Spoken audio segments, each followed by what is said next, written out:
Cette exclusion n'est ni plus ni moins que l'aboutissement d'un mensonge d'État, d'un faux judiciairement orchestré, soigneusement orchestré. Donc en janvier 2019, précisément le 15 janvier, le président Charles Blé Goudé a été acquitté par la Cour pénale internationale. Mais une fois acquitté, à cette date, le gouvernement ivoirien, qu'il avait délibérément envoyé à La Haye pour subir donc ce procès,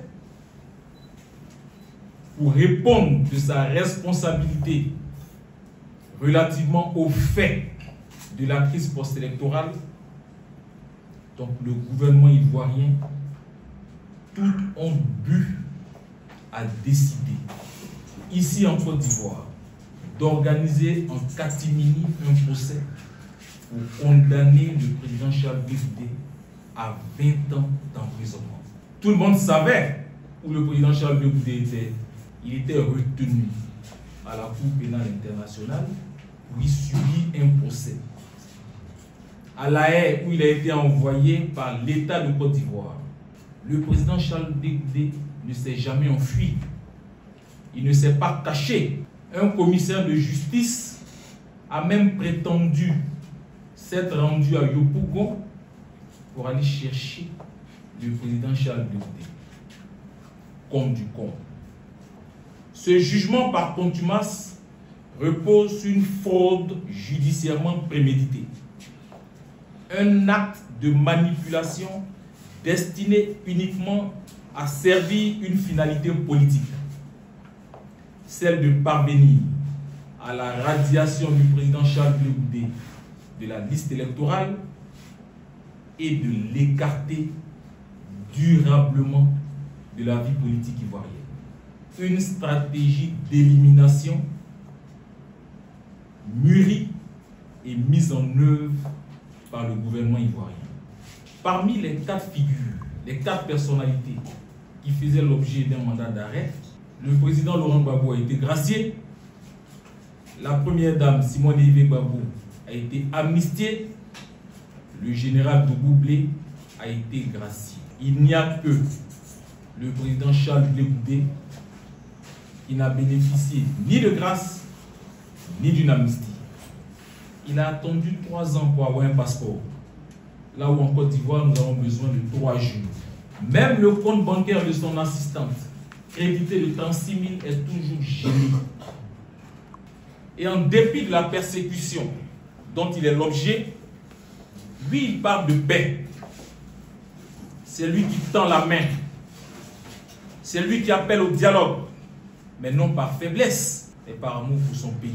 Parce qu'il refuse que la Côte d'Ivoire replonge dans les crises qu'elle a connues. Nous lançons également un appel à la communauté internationale.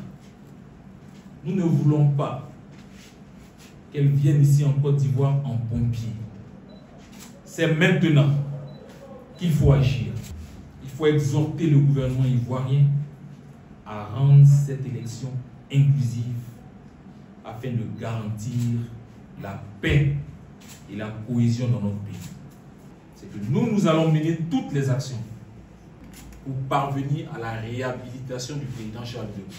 Nous appelons le pouvoir en place, donc le président de la République, qui a les moyens de réparer cette injustice après que la justice ivoirienne elle-même se soit fourvoyée. Le président de la République a la possibilité politiquement de permettre donc la réhabilitation du président Charles Blé Goudé. Toutes les voies sont épuisées. Il appartient maintenant aux politiques, donc au président de la République, de prendre la décision qui s'impose par une amnistie pure et simple, par exemple.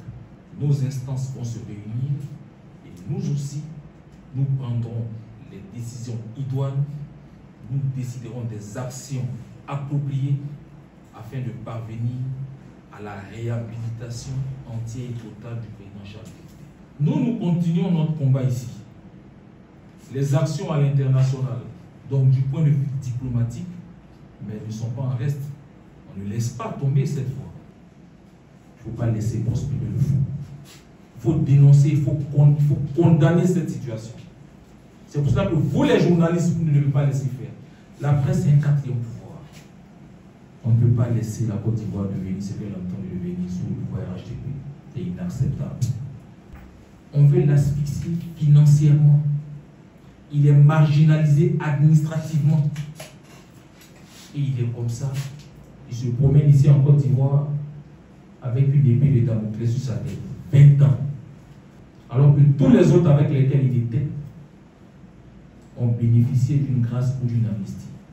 On leur compte des génies. Pourquoi est-ce que le président Charles de Gaulle est victime d'un traitement aussi différent et aussi dur